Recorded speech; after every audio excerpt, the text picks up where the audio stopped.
The genesis of the book came about when I was over in Vietnam, and I'll explain how I got in country. I was on the USS Kitty Hawk, CVA 63, which is an attack aircraft carrier, and it's a pretty large boat. We had over 5,000, I think, folks on the boat with a complete air wing there, and 3 very large elevators that took the planes from the hangar bay up to the flight deck. And it was always fun for me to go up and watch the flight ops. And we have someone here tonight who is in charge of making sure those planes were in running order. And it's a very dangerous place to be on a flight deck. But when I thought about writing the book, I would take notes while I was in Vietnam, all kinds of notes about what was happening, and I'd get stories from other airmen and clinicians on the boat. And when I thought about writing it, I said, you know, the inspiration for me was I lost a very good friend. Dennis Pike was the a pilot on a Corsair, which is a very advanced aircraft at the time in the late 60s. And we lost him over Laos, actually after I left the ship in 1972. I was on the ship between 69 and 71. And I graduated from dental school in 1969. And I don't know how many of you folks realize what a dentist right out of dental school knows. But I learned a lot my first 2 years on the ship. 3 weeks after I graduated, I was flying out onto the ship in the Tonkin Gulf. We're near the Philippines, between the Philippines and the Tonkin Gulf. And to be on a functioning warship is kind of a scary thing for someone 26, 20, 25, 26 years old who has never really been in the Navy. I had 2 weeks of charm school down at Newport, so I knew how to wear the uniform. And that's about as far as it went. So it's kind of a scary proposition to be flying out to a warship in a war zone. But what I had hoped for my friend Dennis Pike when he came down to Laos was that he would get the same sort of fate that my father got when he was shot down in Italy. And I don't know, that's in the front part of the book, and that's why that's there, because that's what I had hoped had happened to Dennis Pike. My father was shot down in a B-24 bomber over the Apennine mountain range in 1944. And as the Allies were advancing up through Italy, the Germans were retreating, and they weren't very nice to people. So what happened was that when my dad's plane filled with smoke and flames, there were 8 of them on there, and they all decided to bail out. And he wasn't real sure where he was, and he was about my age, 26 years old. And he landed in a small town called Gello, Gello. And he had to cut himself out of some bushes, and when he landed pretty hard, but his parachute opened and he was safe. And as he went into the small town, he could see some German markings on many of the vehicles there. And he thought, oh, this isn't a good thing. So he decided to skirt around the town and start uphill. He was looking for a farmhouse or somewhere where he could find shelter. It was the middle of March, and it was very cold, and there was about 1.5 feet of snow on the ground. And he was scared out of his mind. He finally came to a farmhouse, and he started banging on the door. And it looked deserted, but he had the faint smell of wood smoke in the air.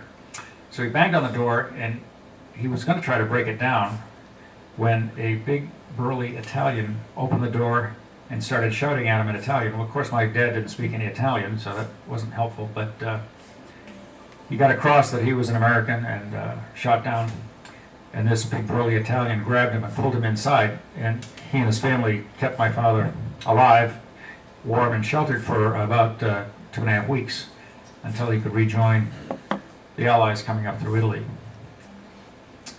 And the story was, he had, his daughter was about 8, and I think his son was 12. And so it was a husband and wife and 2 kids. In the early 50s, my uncle and my dad went back to Italy to thank that family.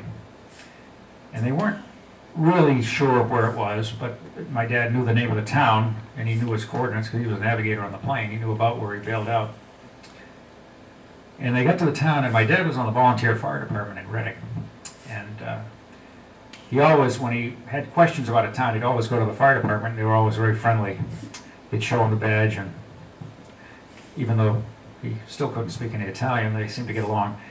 And the fireman there really wasn't sure about the family that he was speaking of, but they gave him some directions.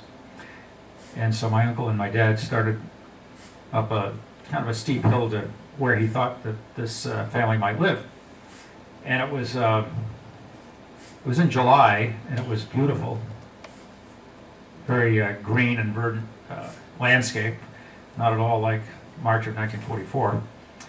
And when he got to the farmhouse, he knocked on the door, and this beautiful woman came to the door, and she said, "Is that you, Phil?" It was the daughter, and she recognized my father, which was very, he hadn't obviously changed too much in the last 10 or 15 years. But it was kind of a bittersweet story because the Nazis had killed her family because they were collaborators. And she hid in the woods, but she could hear their cries and screams for help, so it was tough on my dad. Anyway, that's what I hoped would happen to Dennis Pike. I hope some folks in Laos had found him and sheltered him. And the book goes on and follows Dennis Pike through the Vietnam War and eventually to the Soviet Union. And I'll tell you how I got out to the off the ship. We had a on the ship, when you start a jet aircraft, you have something called, is it a huffer? Is that the name of it? Yeah. And the huffer puts about 800 pounds of air pressure into the jet engine.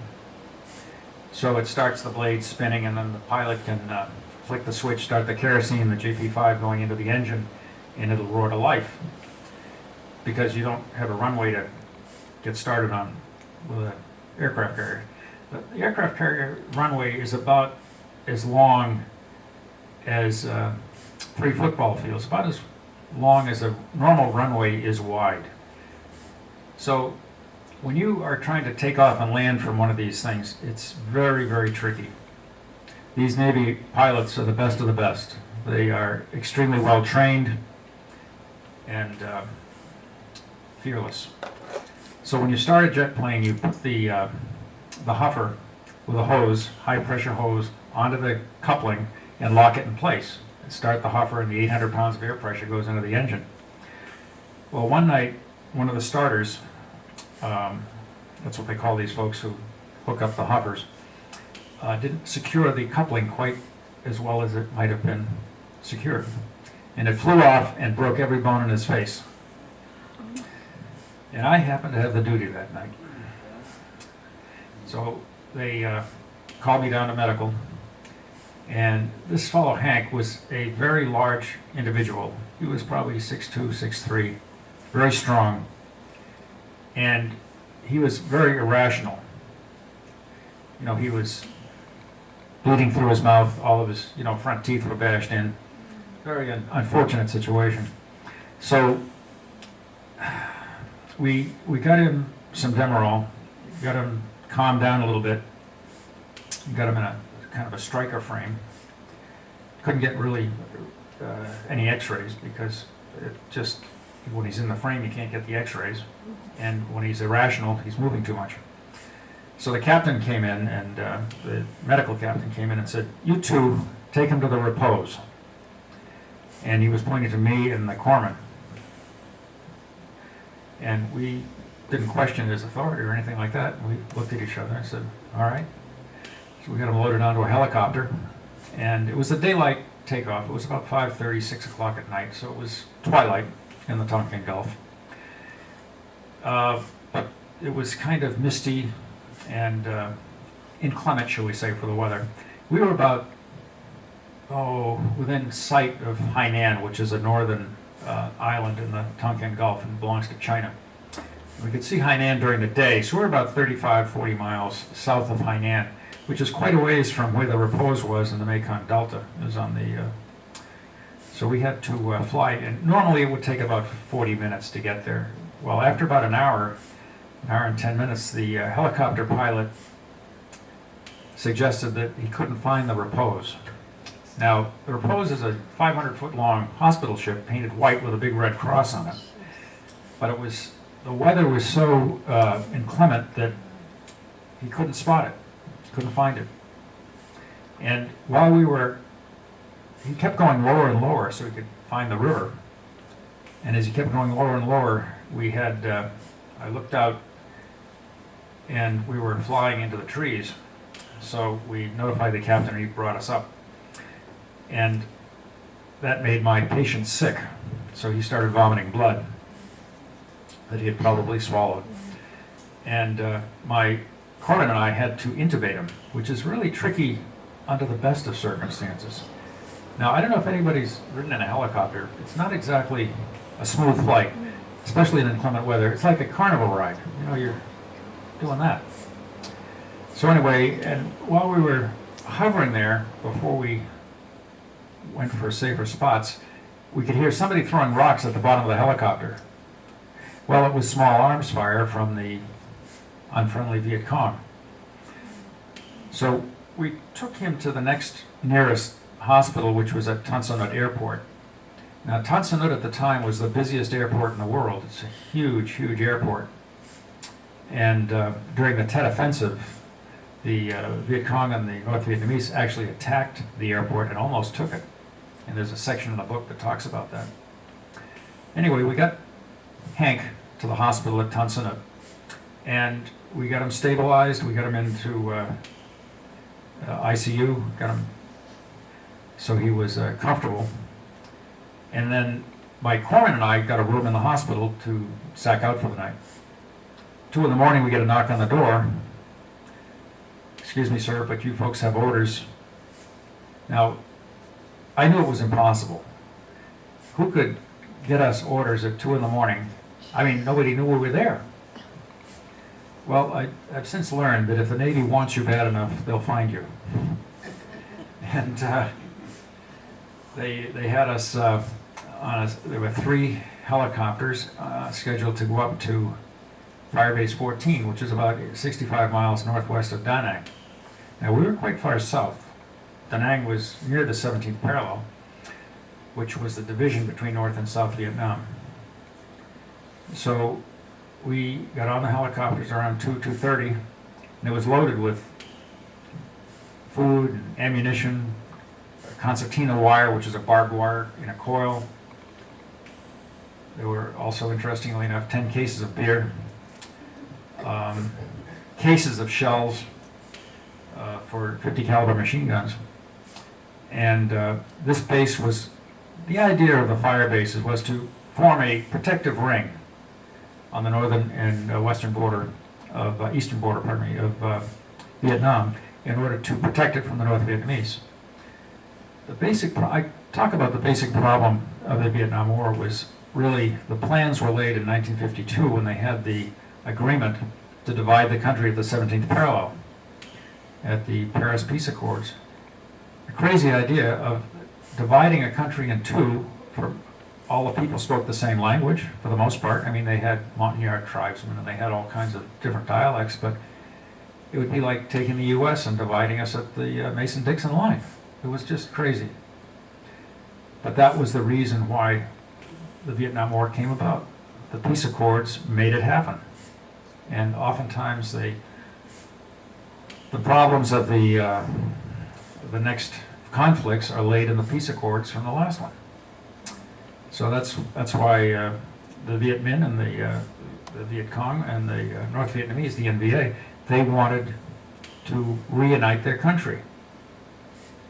And America got involved in trying to establish a free government in South Vietnam and it led to us losing 50-odd thousand of our best and brightest soldiers.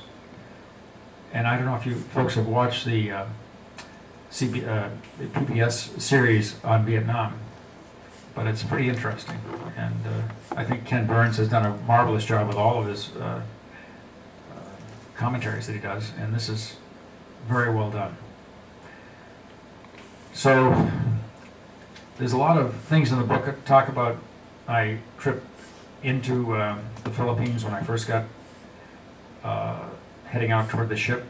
There's some interesting stories about an assault that happened on the way into Olongapo City. Does anybody know where Olongapo City is? It's the southern part of the Philippines. You know, yeah, of course. It's when we were there in the '60s. I mean, it was a pretty wild place. And being out of dental school 3 weeks, I landed in the Philippines, and then we took a COD flight. It's a carrier on deck delivery flight out to the ship. But when I first landed in the Philippines, my roommate was a Marine captain, and he was the XO Marine on the ship, and we had a Marine captain of the Marines was also there, and they had just come back from Vietnam, and they were on R&R on our ship. They consider that a nice, safe place to enjoy themselves. And it's amazing how many people came from Vietnam out onto our ship. I had a couple of dentists come out there. They just wanted to get out of there. The ship had air conditioning, clean sheets, clean water, and no one was shooting at them. So, but these, my roommate was one tough character, Chuck. And when I first got to the Philippines, I'd been out of dental school now 2.5 weeks or so. He said, "Let's go into town for a meal." And that's pretty well detailed in the book, and I describe the city of Olongapo and the Po River. They call the river that divided the base from the city, they called it the Perfume River. I was never sure if that was some sort of a sick joke or not, because it smelled like rotting sewage. And it was, the further you got from the river, the better off you were. But anyway, when we were coming back, I described the assault in the book, and it took me a while to calm down from that. I don't want to take away from your reading, but anyway, when we get out onto the fire base, it took us about, I would say, probably 4 to 5 hours to fly out to Firebase 14. And it was early morning, and I'm telling you, it looked absolutely beautiful. Very green, almost phosphorescent green. It was just absolutely beautiful. We got out there, and the minute we started to descend onto the area where the elephant grass was cut down so we could land, we started getting some incoming shots. And I was about 5 feet from a 50 caliber, and we had the earmuffs on and everything. And when that 50 caliber went off, I almost jumped out of the helicopter. I was so scared. It's a roar. And I wasn't sure what they were shooting at. They were just shooting at the perimeter. That's because you never know where the Yukon were shooting from. But anyway, the shooting stopped, we landed, and they took us into the firebase. And I had a chief there that really knew what he was doing. He was a chief in the medical corps. And he basically saved us, saved me anyway, and told me what to do. And everybody, there had to be about 6 or 7 folks there that they called doc, so I figured this is going to be great. There's all these physicians here. Well, no, they were all corpsmen. They called everybody doc. And I'm saying to myself, wait a minute, I'm a dentist, what am I doing up here? But the chief straightened everything out, and we got to work. We'd been there about, less than 3 hours when we had passed a little Vietnamese village that was abandoned on the way into the firebase. And we started getting incoming rounds from that little village. And the fellow who was the XO had a radio man that was with him, and the radio man got a bullet right through the heart, right through his radio, right through his heart.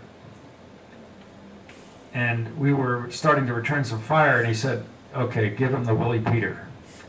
Now, I had no idea what Willie Peter was. Does anybody know? It's white phosphorus. And it's in a fairly good-sized barrel, and they shoot the white phosphorus grenade into the village, and it explodes. It looks like a firework going off, and everything it touches catches on fire. And I'm saying to myself, I thought we were here to help these folks, not burn down their village. But anyway, that stopped the firing from the village. And what we found later was that there was an underground labyrinth of tunnels where they had rice and ammunition stored there, and lots of flyers that were translated to say, kill Americans. So it was pretty scary. There's many sections of the book that talk about Dennis and how he came to our rescue a couple of times. But one of the interesting parts was that in later life, I think it was about 1984, I went over to the Soviet Union to give a talk at the FDI conference, which was in Helsinki that year. But we got a chance to tour around Moscow and visit our group.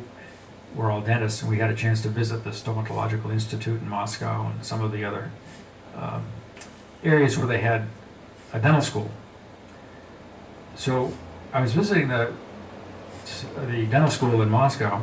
It looked pretty basic, pretty historic almost. The X-ray units didn't look like anything safe. It looked like something in a museum. And I'm sure they did excellent dentistry. And I asked about the orthodontics that they provided there. And he said that all of our children are breastfed, so we don't need orthodontics. So I said, oh, that's interesting. Excellent. Anyway, the chief of oral surgery was showing off some of his patients, and we were into a lecture hall, and he was showing us some slides of his before and after slides of his patients.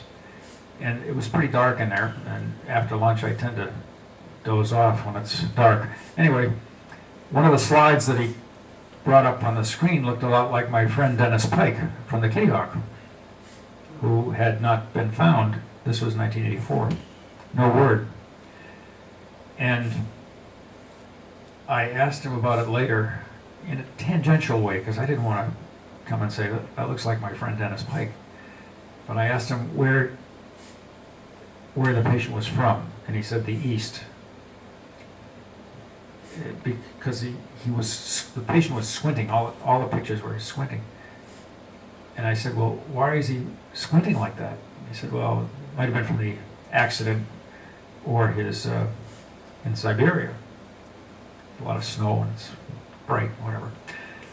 And I said, well, where is he now? And then he got very suspicious and clammed up. All of a sudden his English was not so good. So I don't know if anybody knew this back in the 70s or late 60s, but all of the flight suits that these folks wore had a little, what they call the locate system in there, sewn into their flight suit. Now the flight suit had, when you put it on, you zip up the legs, so it's tight onto your boot. And in that seam, there's a little thing called locate. I didn't find this out till much later. And what they did is they traced Dennis and his plane for the first few weeks. So they knew where he was, in a prison camp in Laos, and then he disappeared. And about 3 months later, it came up again. The locate system found him again, and he was up in eastern Siberia. Now, the way they see, it was very secret, hush-hush at the time, because they didn't want anybody to know that we had this. Because if the Russians knew that we had it, it would have been a very different scenario for anybody they captured.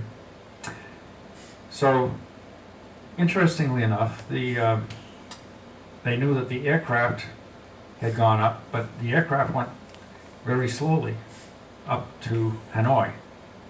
And they figured it must have been carried on elephants or hand carts or a truck or something.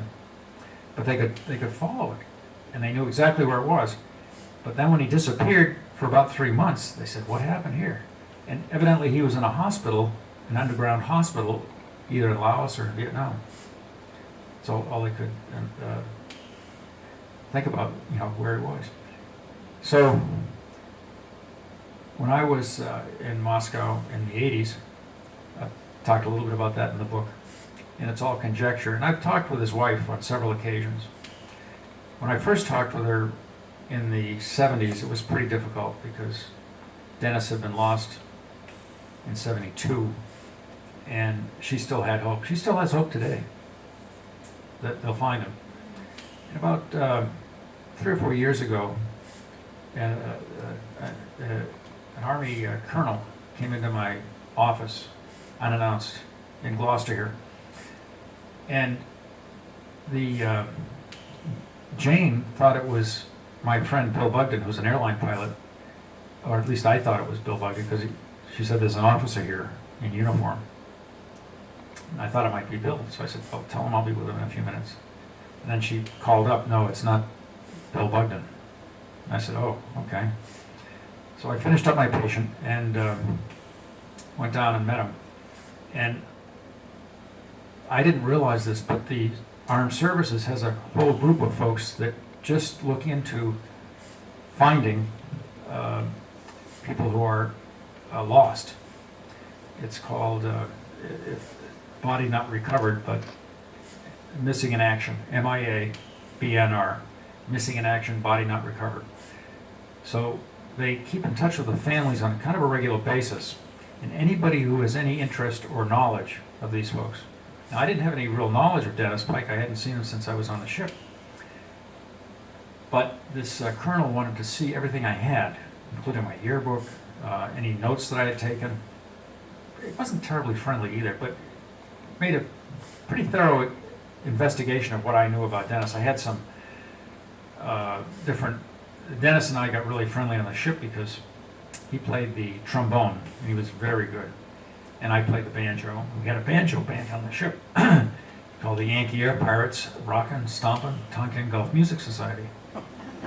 And we played all over the Orient. Whenever our ship pulled into Hong Kong or Singapore or any place, we would be booked at 1 or 2 or 3 of the hotels. Our favorite was the Hong Kong Hilton because the whole staff there loved us. I mean, they would I'd just ignore all the patrons, and all the staff would come in and, enjoy our music. Even on the Star Ferry, which is the ferry that goes between Hong Kong and the mainland China, they let us ride that back and forth because we'd play on the Star Ferry, and I didn't realize the Chinese folks were so into ragtime and Dixieland music, but they seemed to love it. Old-time favorites. After I saw the picture that looked like Dennis in the 70s, I took a lot of notes, and when the colonel came into my office 3, 4, 5 years ago, it sparked my interest in finishing up these notes and coming up with Overrun. So that's how the book got put together. It was a difficult time for me because I was going through some difficult personal situations too, but I kept going back to the book, and I wanted to finish it for Dennis. I had no real interest in cataloging my experiences in the Philippines or Japan or in Russia, but it was important to me to finish the book so I could get the basics out for folks. And I tell you, I've had a lot of folks from his squadron call my office, want the book, ask if I'd heard anything new. He had a lot of friends on that ship. And he flew the 58 Corsair. I probably remember the Corsairs, which was a very advanced plane at the time. And these folks flew in the most incredible conditions because we had one fellow one night trying to land on the ship. This was in the winter of 1969. But the weather's not winter really, it's just stormy and rainy sometimes. And it was a pretty bad storm, and he had been on a mission, dropped his ordnance, coming back to the ship, and the weather had closed in on the airfields in Vietnam, and there's usually a tanker that flies to refuel these folks. They couldn't fly. So he's coming back out to the ship, and he's in pretty tough shape. He's nervous, number one. He's just about out of fuel, and he's got to land on what Dennis would call a bobbing toothpick. Because when you're coming into one of these things, it moves. When you're trying to land on the deck of an aircraft carrier, the aircraft carrier is actually moving. And it's moving forward at about 20, 30 knots. And there's crosswinds, there's heavy seas during a storm. Everybody else had gone up to the Philippines. He didn't have enough fuel to make it to the Philippines. His first landing, when he came down on the ship, he missed all 3 wires. There's 3 arresting wires. There's 3 or 4. There's 3 or 4 arresting wires. 4. Thank you. He missed all 4 arresting wires. The newer carriers, the planes fly up to the carrier and descend. Kind of a no-brainer. But on our aircraft carrier, you had to catch one of those arresting wires with your tail hook, which is a little tricky under the best of conditions. And in a storm, it's darn near impossible, I think. So his second, and we could see all this on the camera. There's a camera on the deck, so he's on TV landing.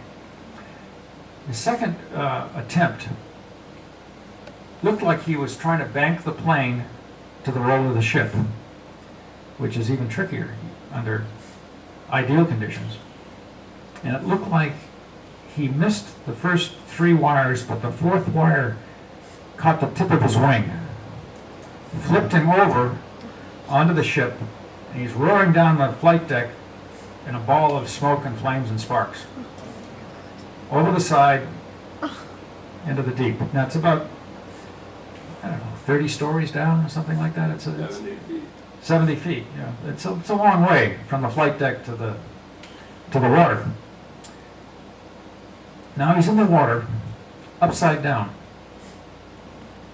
And he didn't realize he was inverted because, you know, if you survive something like that, you reach between your legs and you pull the ejection seat, which, you know, blows you right through the top of the seat because it comes over and curves over. You got a helmet on and the whole seat ejects for you, which is wonderful unless you're upside down in the water. Not so good.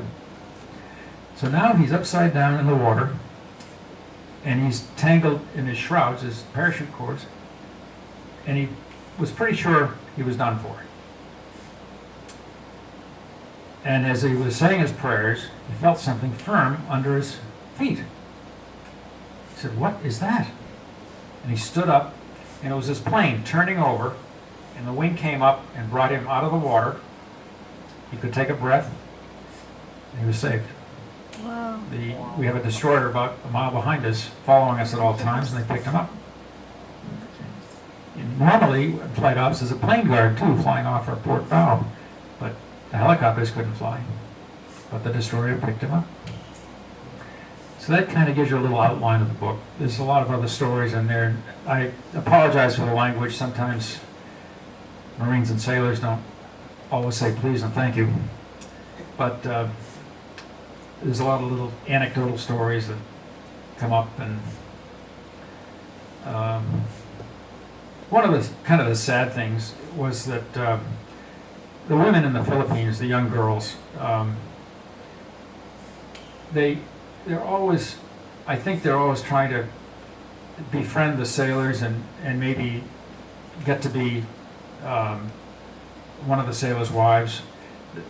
From what I understand, they made really good wives for the sailors, but it's sometimes degrading for them to try to do some of the things that they do to survive. I mean, these aren't wealthy folks. I mean, I'm not saying they're living hand to mouth, but they were in pretty tough circumstances. And Olongapo City was kind of looked like an old western shanty town in a way. And wonderful music, playing up and down the street. I mean, you'd swear that the Kingston Trio and Aldrich were playing in these night spots, because the Filipino bands would mimic the American songs so well. It was just a delight to walk up and down the street. They had the raised wooden sidewalks, and you had to be kind of careful. We had a sailor from our ship that was attacked by broad daylight.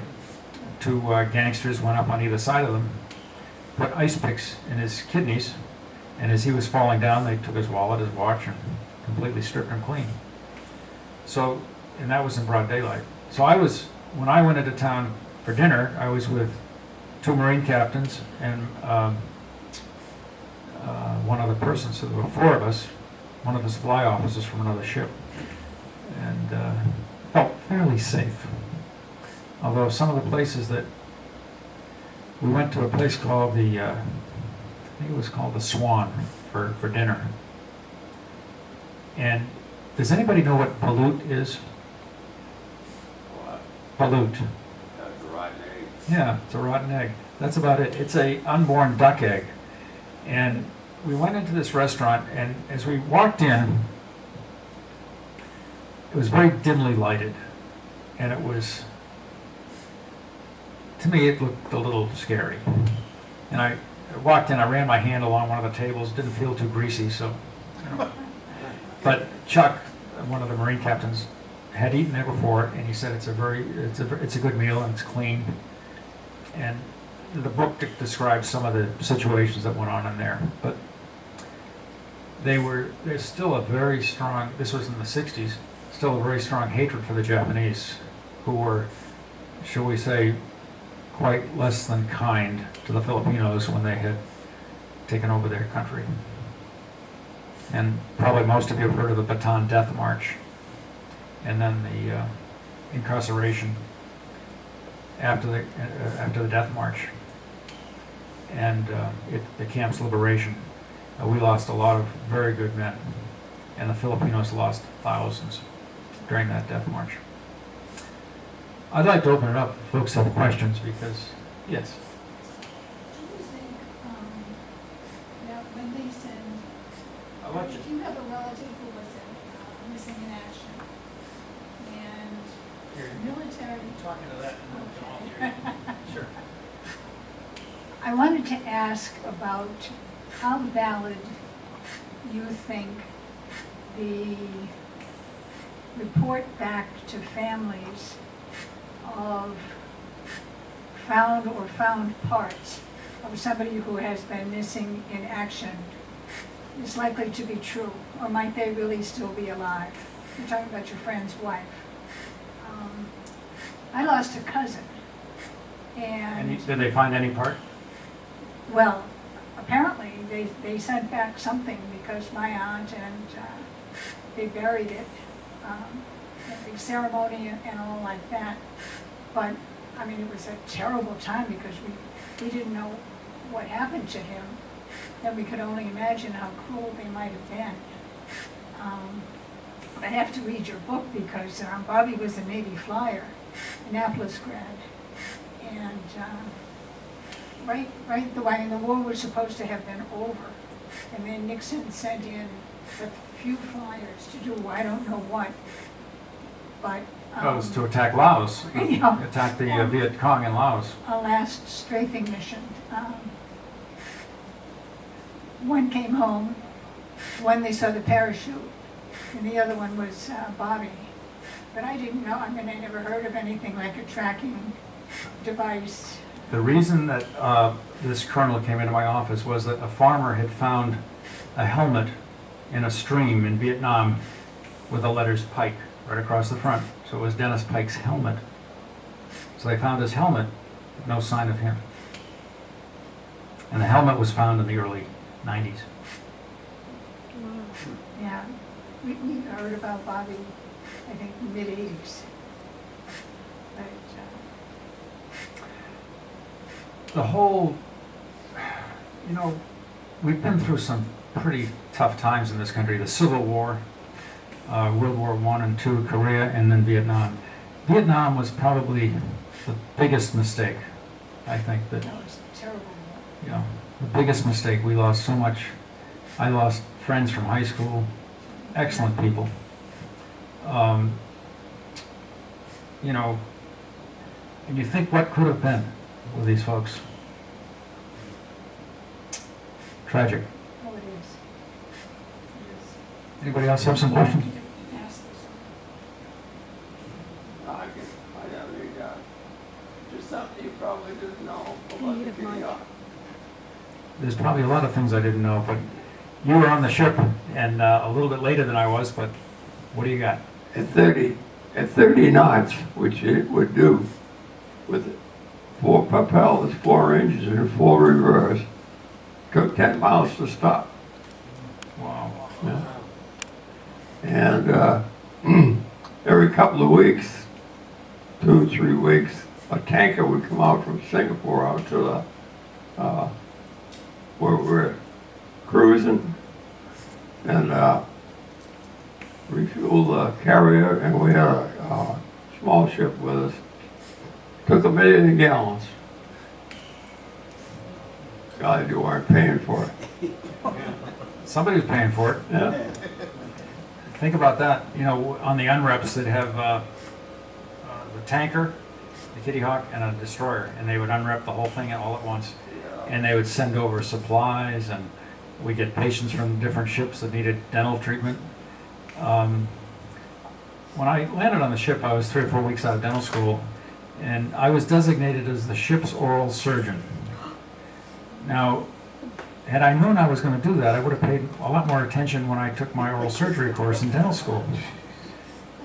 Fortunately, the next lowest guy on the totem pole, I was the lowest, but the next lowest guy had a 1-year internship where he did a lot of oral surgery, so he helped me learn how to, and the only reason I was designated as the oral surgeon, nobody else wanted to take out wisdom teeth.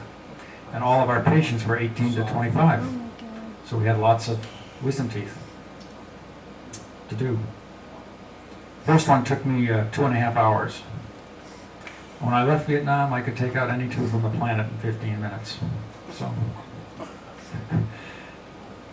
but I didn't want to go into oral surgery after all that, I can tell you that. Anybody else have a question?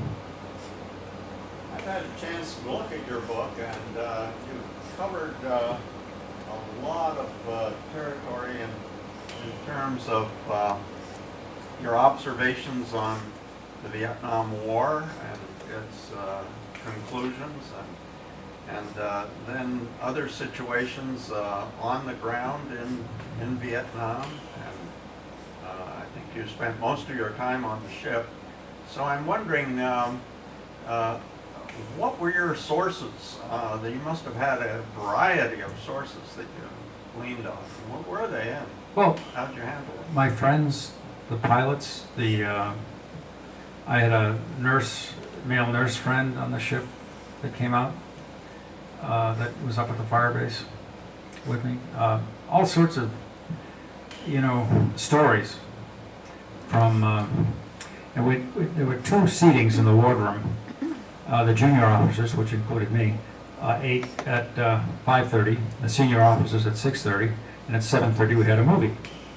Now, I had never been on a wardroom in a ship, and this thing was really elegant, I thought. Elegant.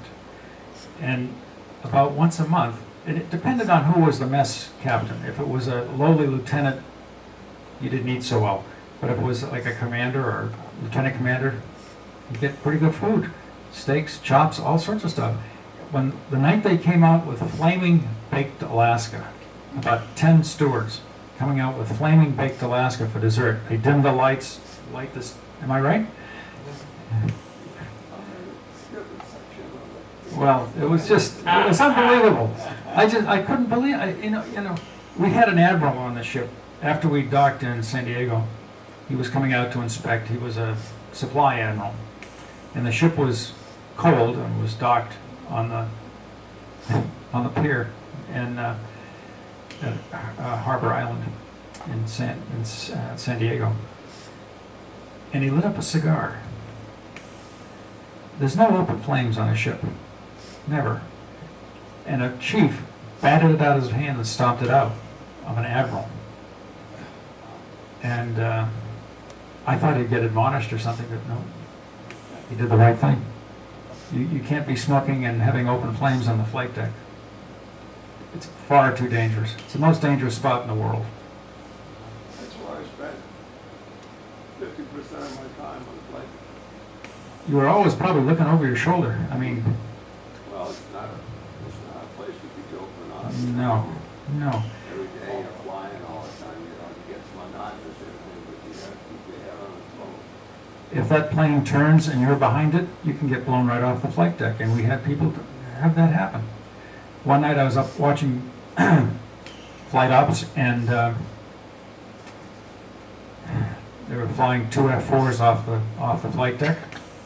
And when the cat officer puts his arm down and points to the bow, they fire the catapult. Now there's about a half second or a second delay before that plane starts zooming down the runway. Well, he fired the catapult and the plane caught fire. And it was like a ball of flame going down the flight deck. Took off. He was about a quarter mile out, and the captain came on the 1MC and said, "Both pilots punch out." Poof! They flew him right through the canopy. Right after that, the plane exploded about a half mile in front of the ship. Unbelievable. And they were both saved because they listened to the captain. You don't question the captain on a ship like that. You don't say, "Why?" Another time we had a very sad accident. This was never reported in the press. But a carrier on-deck delivery plane, which was a COD, which is a jet prop, had there were about 6 people on board plus a downed jet engine. It was a jet engine that needed repair. And back at Subic, we had a complete avionics shop to repair these engines. Well, the plane took off, and I was up on the deck, at the flight deck, way up on the tower at the time. I heard this screeching sound. And I looked out there, and the COD was like this, with this horrible, horrible scream. And what had happened was that the kick of the catapult, which is very strong, broke the chain around that engine that was on the plane. And it forced the engine to go up to the back of the aircraft. Probably killed everybody on the way back. And then the plane sunk right in front of our ship. We ran over it. Lost everybody. Never found anything. So a lot of little anecdotal stories like that in the book. Yes? Last used to fly a lot. My rate was aviation maintenance, and I flew in all kinds of different aircraft in the last flight off of aircraft carrier. My seat happened to be facing backwards. So when the cat is not off, I was Hanging in the straps. yeah. Good thing you were tightly buckled in. Yep, you have to be very careful. I have a follow-up question. Of course. That is, have you totally given up on any further information about Dennis Pike, or do you have any idea that there is still investigation ongoing with regard to whether he's MIA, becoming alive? There has been some information forthcoming, but nothing definitive. And I think about him a lot, and I will continue to think about him. And if there's anything I can do to, facilitate wherever, if he's still alive, I pray about him and I think about him a lot. And it drove me to write the book. The book is really a long prayer if you read it carefully. But yes. You mentioned in the book that they could track his plane for a while. The plane had a tracker in it. Yeah. And they have a sticker, a painted insignia on the plane. And that tracker is under that painted sticker. That's why they could track the plane.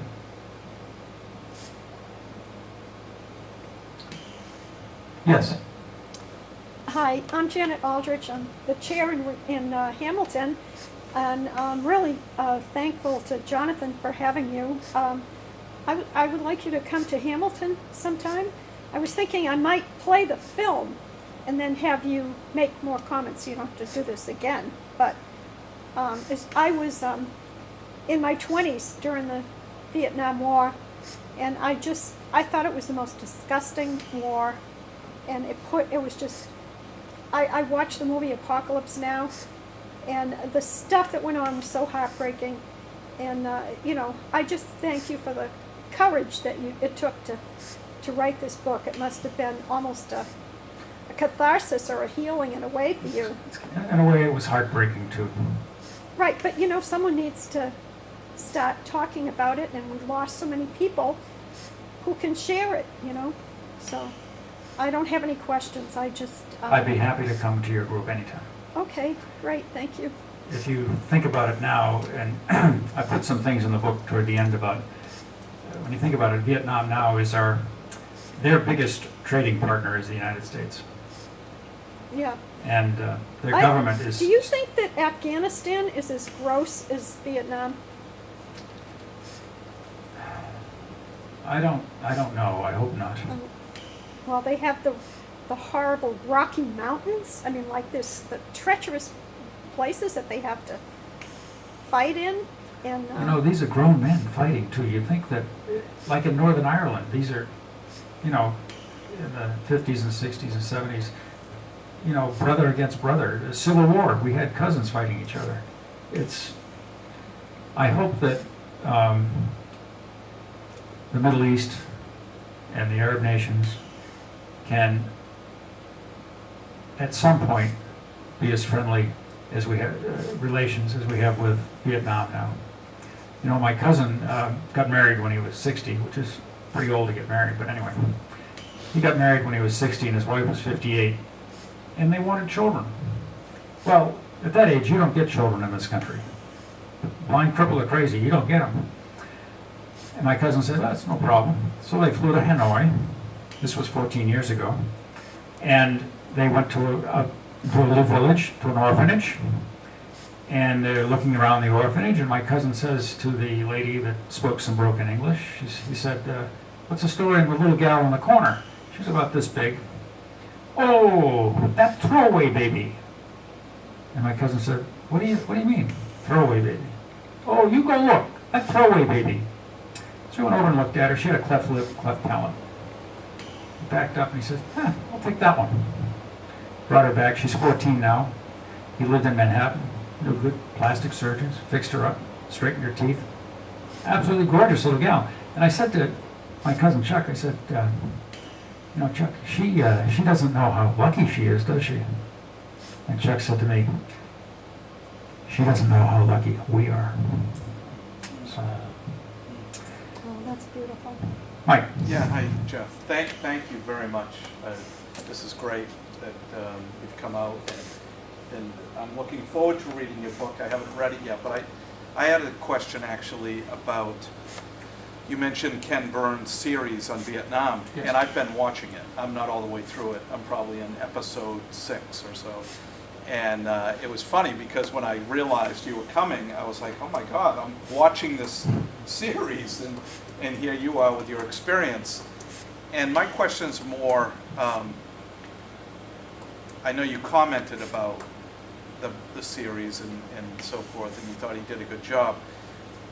But do you think, because anybody who does a documentary like that or a series like that has their own spin on it, right? Sure.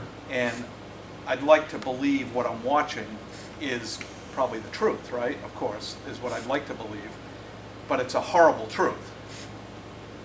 My interpretation of it after I see it. And of course I've learned and heard about Vietnam, but I've never known it. Obviously I was too young, never there. And I had a brother who was in the service during that time, but he actually never went over. He was in the Air Force back here. And so from your experience, I'd just like to know your interpretation, it sounds like you've watched the series. Yes. Is that a very accurate portrayal from Looks your pretty perspective? accurate to me. Yeah. you know, and I don't take a liberal or a conservative view about it. It just, I think he had an open mind and he wanted to find out some truths, and there might be some slants in there. I watched the other night, they showed the massacre at My Lai, and My Lai was a horrible, horrible episode and a horrible, horrible war. And, you know, I don't know if that was slanted or not. It was gruesome. So, when I was over there, I didn't really talk to anybody who was enthusiastic about being there. They basically had a job to do and they wanted to get it done and get out of there. I mean, it seems like you know, if you look at, it's almost like they made this commitment that we can't let communism take over the peninsula. So at all cost, we're gonna do whatever we have to do. You want to send in more troops, we'll send in more troops. Even though they were, and then the body count. They talk about the body count. You know, just horrible, horrible. I want to thank you folks for coming this evening and spending an hour with us, and thank John for inviting me and the Republican Committee. If you want a book, they're over there. I'll sign one if anybody wants one.